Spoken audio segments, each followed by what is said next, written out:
આજ તો તારા ભાઈ ડ્રીમ ઇલેવન માં 50 રૂપિયા લગાડી દીધા હે. નો હોય ભાઈ. અરે હા ભાઈ, આ મેચ પૂરો થાય ને એટલે 1 કરોડ રૂપિયા આપણા જ છે. મને પૂરેપૂરો વિશ્વાસ છે કે આપણે જીતવાના છીએ આજે. તો ભાઈ આપણે પૈસા વાળા બની જવાના, કરોડપતિ. હે અરે હા ભાઈ, આજે આપણે કરોડપતિ બની જવાના છીએ. અને સાંભળ, 1 કરોડ માંથી 30 લાખ રૂપિયા ગવર્મેન્ટ ટેક્સ કપાઈ જાય તો પાછળ કેટલા વધ્યા આપણી પાસે?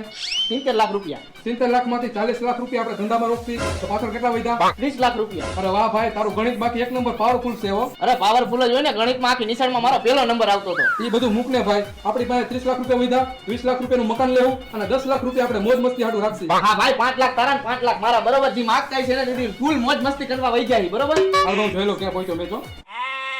હાલો, હું કહેતો હતો તું પૈસા કરતો હતો ને, કાઈ વાંધો નહીં, તારા 50,000 ખાઈ તને ડ્યુટી ઉપર રોકડા દઈ દેવાય, બરોબર? Make phone. હલો જાનુ, રાજકોટના મોટા મોટા મોલમાં આલી જા અને તને મજા આવી શોપિંગ કરી લે, કપડા બપડા જી લેવું હોય તારે, બરોબર? જી પણ શોપિંગ કરને, ઓલો સ્કેનર નો ફોટો તું મારામાં નાખજે, હું પેમેન્ટ કરી દઈશ.